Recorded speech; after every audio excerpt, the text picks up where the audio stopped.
minsi yashize nabonye haza umwana w'umukobwa araza arampamagara arambaza ngo pastor urihe, ndamubwira ngo ndi ku rusengero.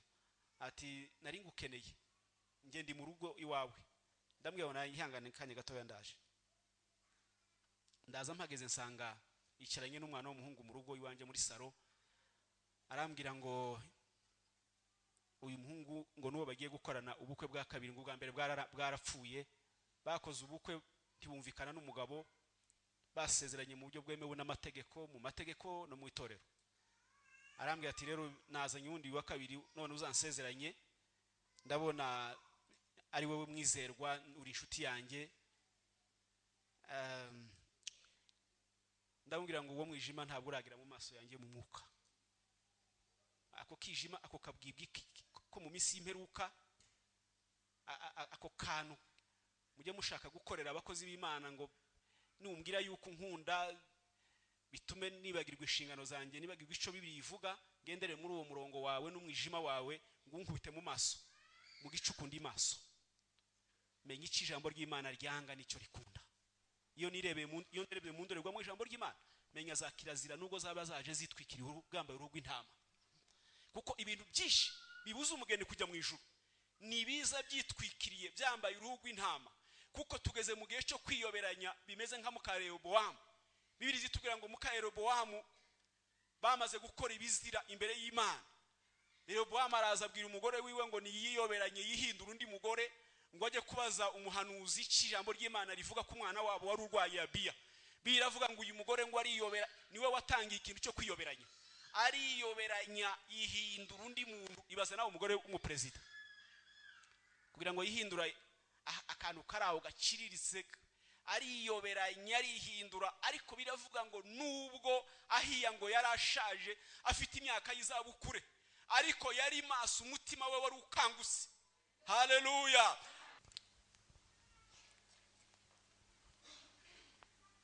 Haleluya. Yesu ashimwe. Rakoze mushumba kutwakira. Mazina nitwa Kirura Eric, tuye mu Mutara nkuko yabivuze mu karere ka Gatsibo. Aba ndi umushumba w'itorero rya Foursquare ari mu karere ka Gatsibo.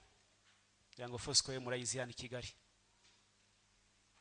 Aho niho dukorera, turabashumba muri ako gace. Dushima Imana kubw'ikaze mwaduhaye. Banza gushimira ubuyobozi bw'itorero, mushumba nabo bakorana, batugiriye icyizere ko tugomba kuba hano duhagaze muri umwanya w'ijambo ry'Imana. Mushumba nabo bakorana, Imana ibahe umugisha. Ikindi cya kabiri ndashimira Mama Queen. Sinzi nimba ari hano, nimba hari yahaguruka nkamushimira ahagaze, nguri hari inyuma. Mama Queen, Imana imumpera umugisha. Uriya navuga ko ari umwana wanjye, twakoranye umurimo w'Imana imyaka itari mike, no kugira ngo tumenyane n'umushumba tugere hano ni kubwa Mama Queen. Ndagushima Imana ikumpera umugisha.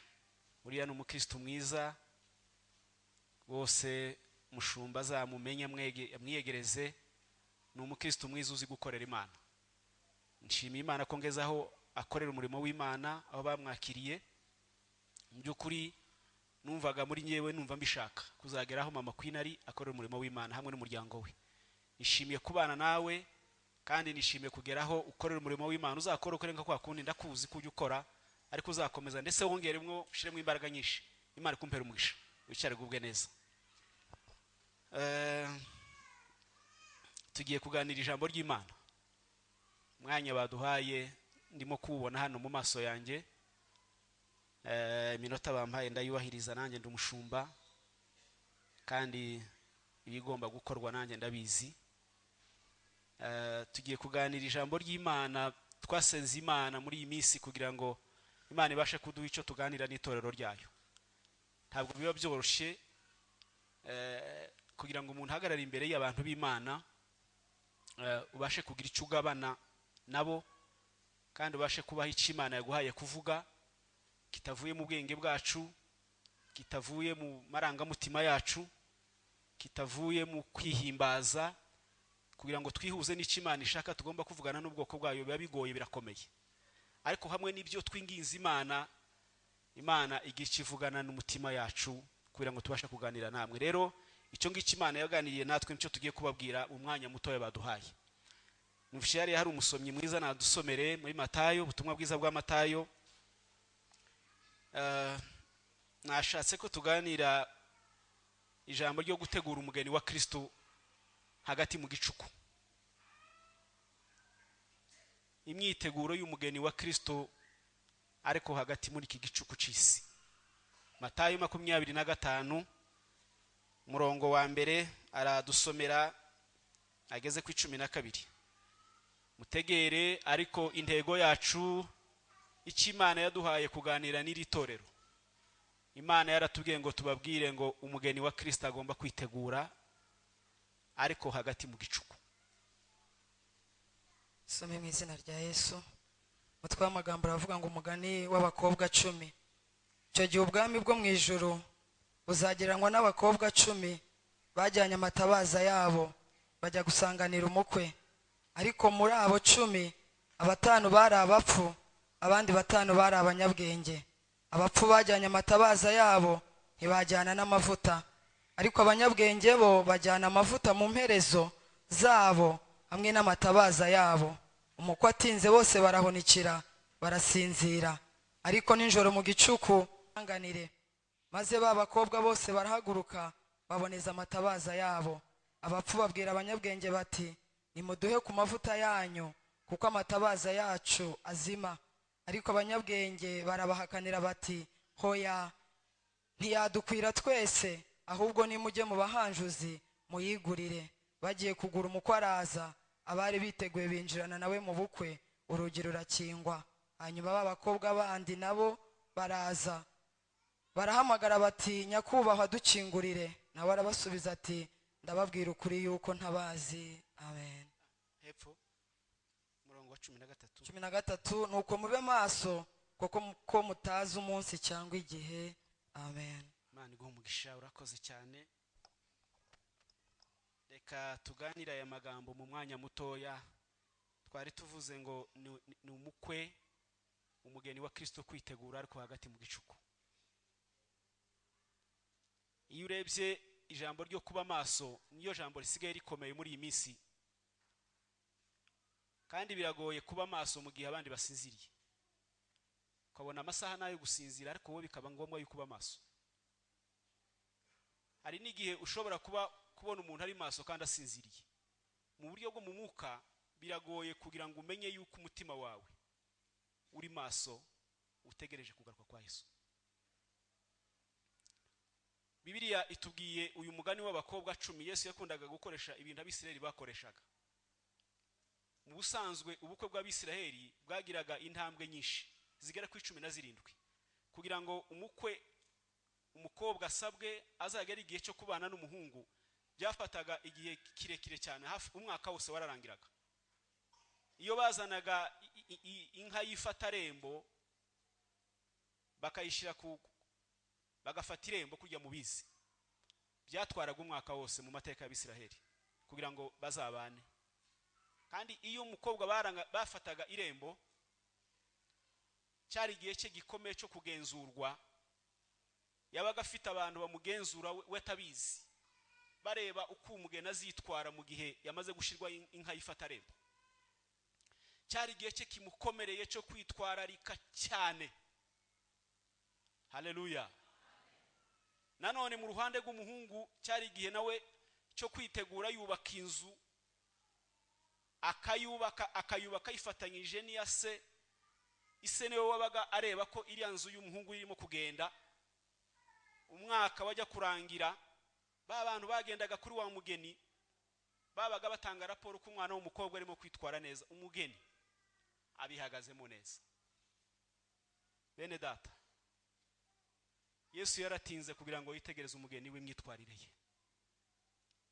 Iyo mpamvu ubona abantu bamwe muri iyi si bitwararika nk'abageni ba Kristo, birinda icyaha n'igisa nacyo, nubwo abandi botinyuka icyaha ariko umugeni wa Kristo aracyagitinya nk'ikizira. Haleluya. Ari umuririmbyi waririmbye mu ndirimbo z'ibihimbano aravuga ngo buzaba ari ubukwe buruta ubwo mu isi, ngo kuko buzatahwa n'abamarayika, kandi ngo nabo bazaba bafite amatsiko yo kureba uwo mugeni wa Kristo witwararitse muri iyi myaka, muri iri cura burindi gisi. Haleluya. Buzaba ari ubukwe buruta ubwo mu isi.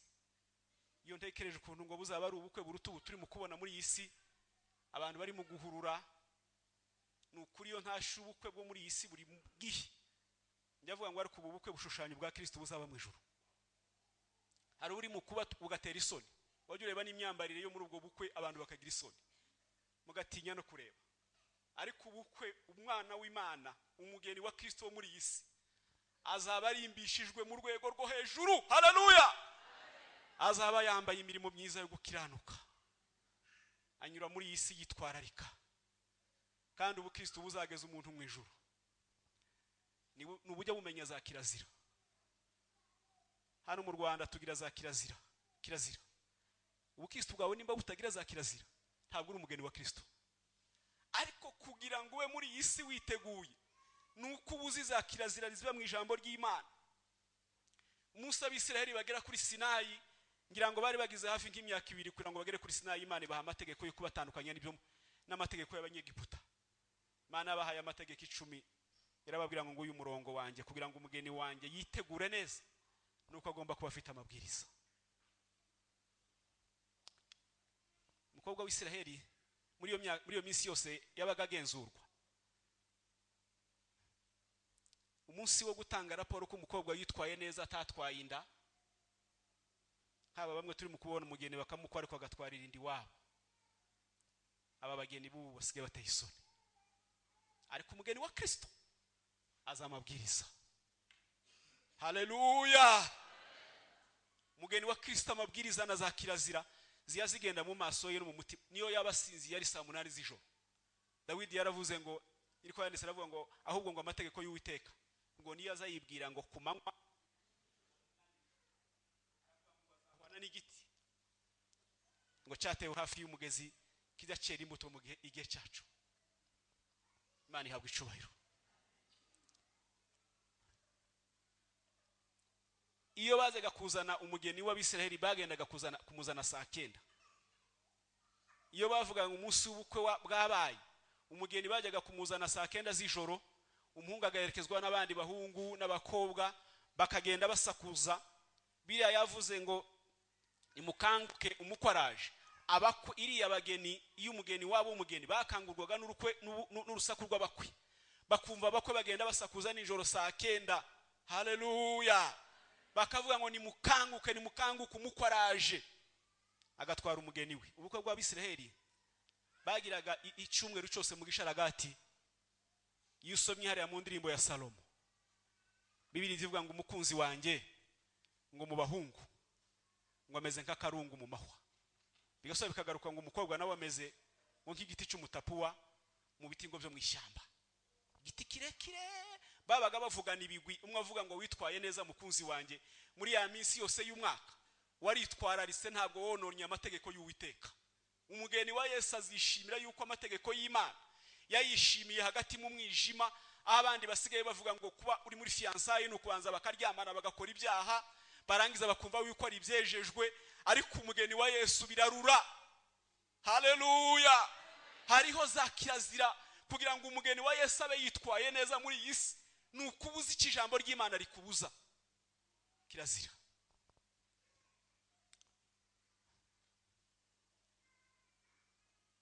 Yavuze ngo umukwe atinze ngo bose barasinzira kandi ngo barahunikira. Murongo wa 6 wavuze ngo ariko nijoro ngo mu gicuku. Aho niho azantangaza. Nijoro ngo mu gicuku. Ijoro ry'Abisiraheli ryabaga ari mu ibice nka 3. Abaroma nibo bagiraga ijoro ryabo bagaza rigabanya mu ibice 4, ariko ry'Abayuda ryabaga rigabanyije mu ibice 3. Iyo bavugaga ngo mu gicuku babaga bavuze saa 9. Iyo ngiyo mu gicuku muri saa 9 abantu basinziriye, abantu batumva akarenga, ari igihe cy'abazamu bonyine aribo bumva ibintu bitambuka. iyo muri saa 9 isaha ikomeye cyane, isaha y'ibitotsi biremereye, isaha igikomerera abantu benshi no gusenga, isaha y'abantu bamwe bavuga ayina yibarota, bavuga isaha y'intambara yo mu nzozi, isaha iremereye cyane. Bibiliya yavuze ngo ariko nijoro ngo mu gicuku, igicuku cyo gutwara umugeni wa Kristo, urusaku rwo mu gicuku rwo gutwara umugeni wa Kristo, urwo rusaku ruzaba mu gicuku, ariko abageni ba Kristo bazarwumva. Bibiliya yavuze ngo aba urusaku ruvuga ngo nimubyuke musanganire umukwe, ngo abari biteguye, abageni ba Kristo mu itoro bari biteguye nibo bazumva ko gasaku ka mu gicuku, mu gicuku cy'ubuhanuzi, mu gicuku cyo kutumvira amategeko y'Imana, mu gicuku cyo kuzinukwa amategeko y'Imana, mu gicuku cyo kutumvira ubuyobozi, mu gicuku cyo guhararuka Bibiliya ijambo ry'Imana, mu gicuku, ubu ni mu gicuku gikomeye, mu gicuku cy'ibigezweho, mu gicuku cyo gukunda ibizira byose. Iki gicuku kuba maso muri iki gicuku ntabwo ari umukristo wari wese, nibyo abageni ba Kristo Yesu. Haleluya. Iyo urebye neza ukarebera mu ijambo ry'Imana, usanga amatorero ageze mu gicuku. Mu minsi yashize nabonye haza umwana w'umukobwa araza arampamagara, arambaza ngo pastor urihe? Ndamubwira ngo ndi ku rusengero.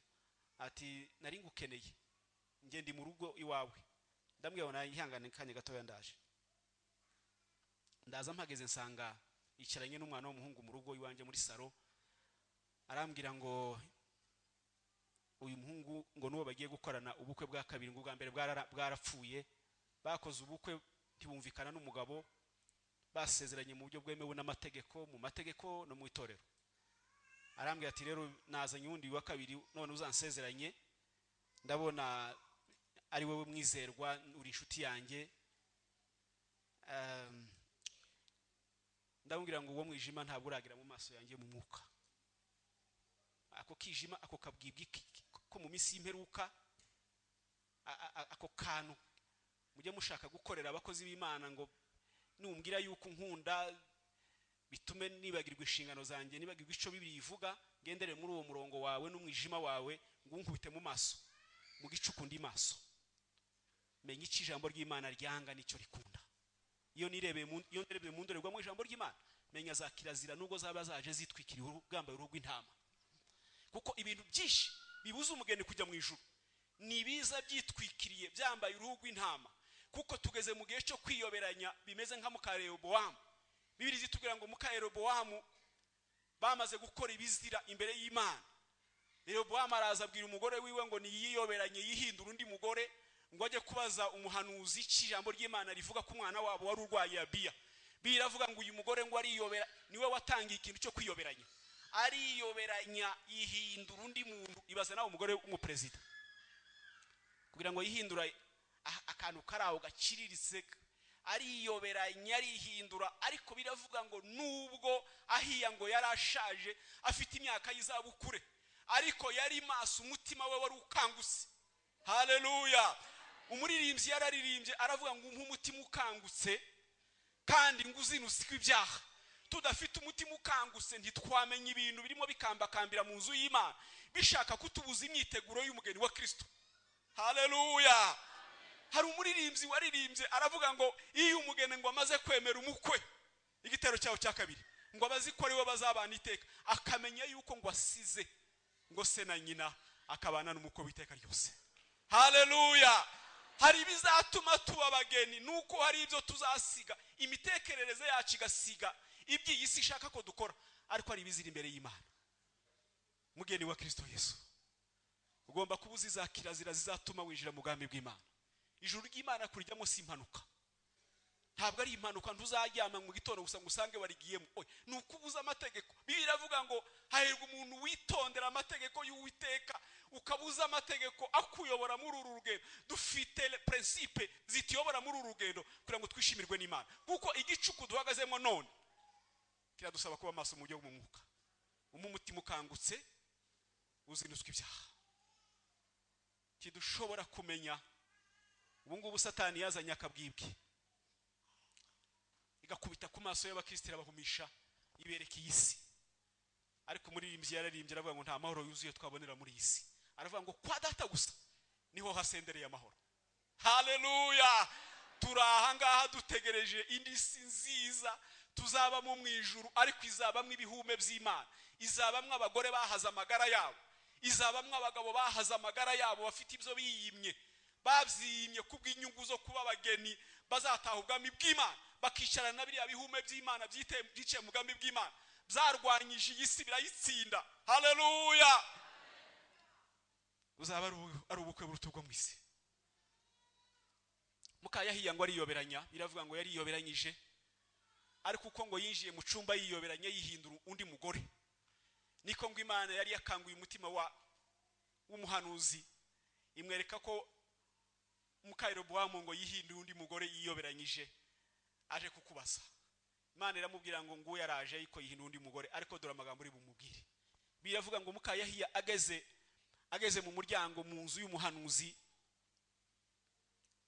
ngo asanga Imana yakoze ku mutima we. Aramubwira ngo yewe Mukayerobowamu, niki gitumye wihindura ukihindura undi mugore? Dore uko amagambo, dore Imana ikumbwiye. Imana irambwiye ngo kubera yuko mwarenze ku mategeko y'Imana mugakora ibizira wewe n'umugabo wawe mubizi, mukirengagiza amategeko yanjye. Imana iravuga ngo mu bana bawe bose wabyaye ngo uzashingura Abisirayeli bakakwanamira bagakora ikiyo bakabona ko umushingura nuriya Abiya wenyine, ngo ariko abandi bose bazagwa ku gasozi tuzamenya n'urupfu rwabishe. Mwumva ingaruka z'icyaha. Niko byagenze. Yabaye agishika mu muryango w'inzu ye yumva induru ziravuze, umwana we aracikana, niwe wenyine yashinguye. Abandi bose bagiye bagwa ku misozi bapfa impfu mbi atigeze amenya, kuko Imana yaramubwiye ngo nzaheha urubyaro rwawe. Niko birivuga, biravuga ngo nzaheha urubyaro rwawe kuko umuntu ngo azaheha amabyi. Ijambo ry'Imana ni ukuri bene data, twarihawe ngo ritegure umugeni wa Kristo Yesu. Ijambo ry'Imana ryaje ngo umugeni wa Yesu abe ari maso mu gicuku, ubu uhagaze ahirengeye umenye ibikorwa, kuko biravuga ngo abakristo bonyine nibo bahawe amaso n'imbaraga zo kumenya ibikorwa muri iyi si. Turahirengeye kubw'ijambo ry'Imana, bituma turangiza tukamenya ibyo tugomba gukora bishobora kuzadusunikira mu bwami bw'Imana. Dufite amaso yisumbuye aturebera kure aho tutareba, kugira ngo tumenye ibyo twakora bigatuma dukomeza kuba abageni ba Kristo, tukaririmba ko ari duhagaze hano ariko ubwami bw'Imana butwishimira. Haleluya! Hariho umwana umwe w'umukobwa w'umuzungu twaganiriye, yari magenda atanga ubuhamya. Ise yari umushumba muri ariya matorero yo muri Amerika, muri Texas. Arambwira ngo umunsi umwe ngo yaje kwibwira, aravuga ngo reka nawe yihindure nk'aba, yari umuririmbyi ise n'umushumba, ngo reka yihindure nk'aba bantu bisi yambariye imyambaro iri mu gutera isoni y'abakobwa, yihindure nk'abisi. Arabikora. Abikoze ngo umunsi umwe Ise agerageza kumwigisha amubwira yuko ari umukozi w'Imana atagomba kwishushanya, nkuko birivuga ngo ntimukishushanye. Ngo nabikiki agerageza kwishushanya, ishusho yiwe y'umwimerere yo kuba umugeni wa Kristo iratakara. N'ubu dufite abakristo batakaje ishusho yabo y'umwimerere, wamureba ntumenye nimba ari umugeni wa Kristo Yesu. Ariko biravuga ngo timukifata uko mutari. Haleluya! Umugeni wa Kristo agomba kuba agaragara n'umuntu wamureba. Paulo yabwiye Timoteyo yagiye kumworeza muri Efeso, arambwira ngo ntiyakagira uzahinyura ubusore bwawe, ahubwo ngo uzabicitegererezo cyabizera. Haleluya! Kuba umugeni wa Yesu witeguye muri iki gicuku nukuburi icitegererezo, haba no mu myambarire no mu mitambukire yawe, umuntu yakubona akakubona uri umugeni wa Kristo. Haleluya!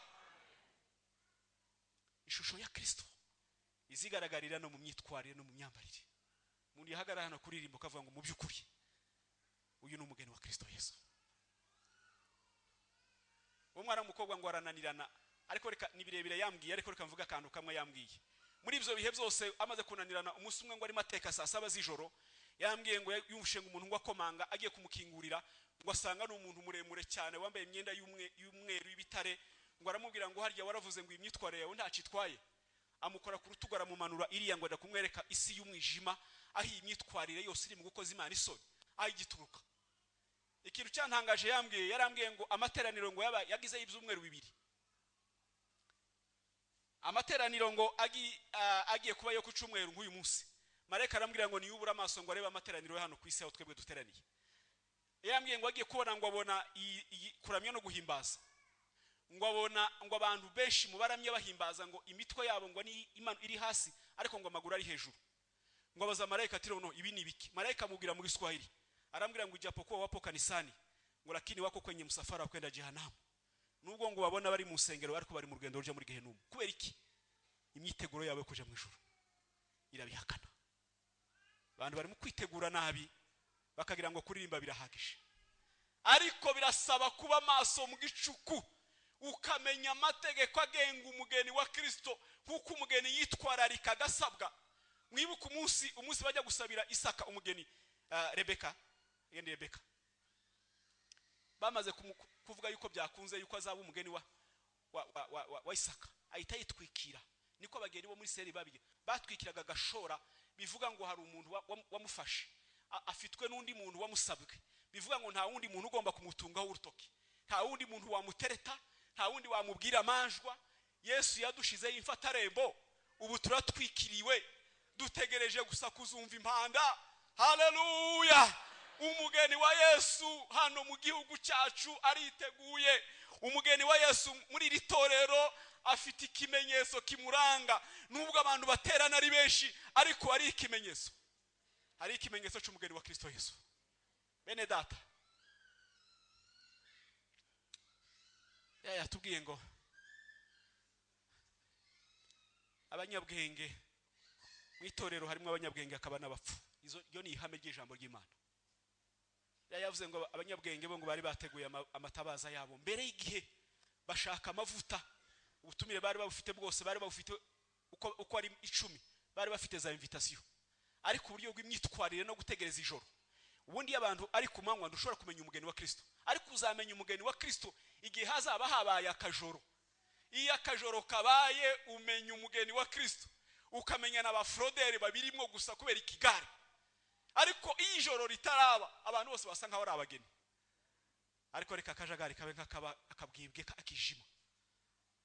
Ureke za fiançailles zize ziri mu gukoza Imana isoni, danone ziri mu gukorerwa ngo manyanga, ariko umugeni wa Kristo mu bakobwa ari maso arabyiteguye. Ndibuka umwana w'umukobwa umwe wambwiye yari afite fiançailles yo muri Amerika, amwohereza amafaranga menshi yo gushaka ngo ibyangombwa kugira ngo azajye gukorera ubukwe muri Amerika. Amaze kuyamuha ajya muri Kongo azana ibyo byangombwa, ageze hano mu Rwanda umuhungu aramuhamagara ati ibyangombwa babibonye? Umukobwa aramubwira ati nabibonye, ariko yari umukobwa wari warasogongeye amenya Imana. Arambwira ati ubwo babibonye rero ndagira ngo wifotoze ifoto wambaye ubusa hanyuma uyinyohereze. Umukobwa yaramubwiye ngo uretse n'intumbi yanjye ntiwayibona yambaye ubusa, uretse nanjye ubwanjye intumbi yanjye ndizera ko utayibona yambaye ubusa. Mwumva abakobwa basogongeye Imana. Haleluya! Muri iki gicuku cy'abahungu n'abakobwa Imana ifite abageni bayo bari maso, bazi za kirazira, bahagarariye Imana ibishimira ku manywa na nijoro. Amategeko y'Uwiteka bajya bayibwira mukabwibwi ibintu bidashoboka, abandi barimo bakora amanyanga. Uwo mugeni wa Yesu ariteguye. Haleluya! Karavuga ngo hari impanda yavuga. Uwo mukobwa muzungu arambwira ngo yaganiriye ngo amaze kubona ngo ayo materaniro, marayika aramubwira ngo nubwo ubona abantu baramye bagahimbaza, ariko bafitiye ibiri mu kubabuza kuba abageni ba Kristo neza. Isi yarabaryoheye isimbura amategeko y'Imana. Ubungubu ibyaha ibyo umuntu yatinyaga kuva kera ari bitinyutse. Telefone zamaze abantu ubwoba, aho umuntu amara amasaha 2 ari kuri telefone ariko agashaka umwanya wo gusenga akawubura. Umuntu akaza mu materaniro agahuga, icyumweru kigashira ahuze, igihe cyo gushaka Imana ngo hagarare neza mu gicuku. Satani ni umuhanga, iyo abona uri indangare mu buryo bwo gushaka Imana, yikwereka ibintu ugomba gukora kugira ngo uhuge, izakubuze kuzaba mu bwami bw'Imana. Ariko bene data, icyo Imana yambwiye kubabwira, Imana yarambwiye ngo nimube maso mu gicuku. Igicuku kirahari, turi mu gicuku cy'ubukene, igicuku cy'ubuzima, igicuku cy'imfu zidafite ibisobanuro, igicuku cy'indwara zidafite umuti, zidafite n'urukingo, igicuku cy'inzangano, igicuku cy'amashyari, igicuku cy'ibigezweho, igicuku ica intambara hagati y'abavukana, igicuku mu itorero.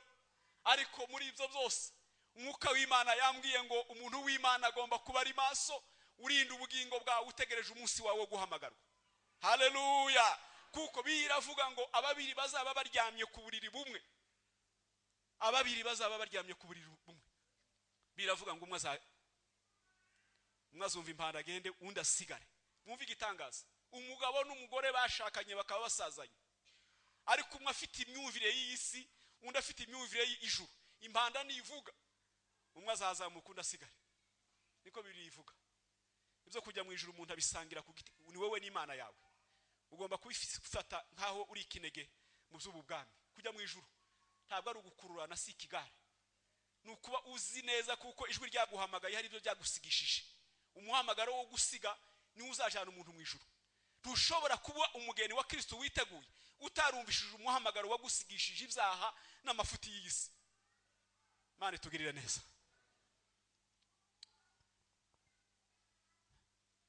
Araho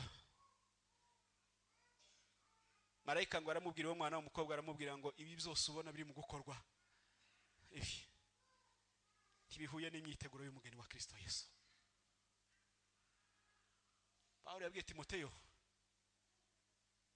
aramubwira ngo nta waba umusirikare ngo yongere yishire mu zubu bugingo, ngo narangiza ngo anezeze uwamwandikiye kuba umusirikare. Mukristo ujya mukristo witegura kujya mu ijuru.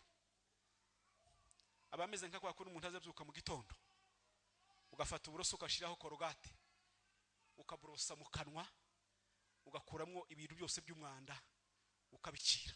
Umugeni wa Kristo uzajya mu ijuru ahora yibrosa, yiteguye yuko Yesu yagaruka. Musi umwe habaye impanuka y'abana abakobwa babiri baravuye ku ishuri, bari bashoje igihembwe nkuko. Murambabara kunda kuvuga urubyiruko kuko nkunda kuvuga ubutumwa mu bigo by'amashuri no mu magereza, niho Imana yambaye kuvuga gukorera umurimo w'Imana cyane. Abana abakobwa babiri bano muri Tanzania, mukowa wa Bukoba, muri Bukoba nyaro muri Tanzania, bagiye ku ishuri ngo bashike ku ishuri bitwara neza, basenga Imana.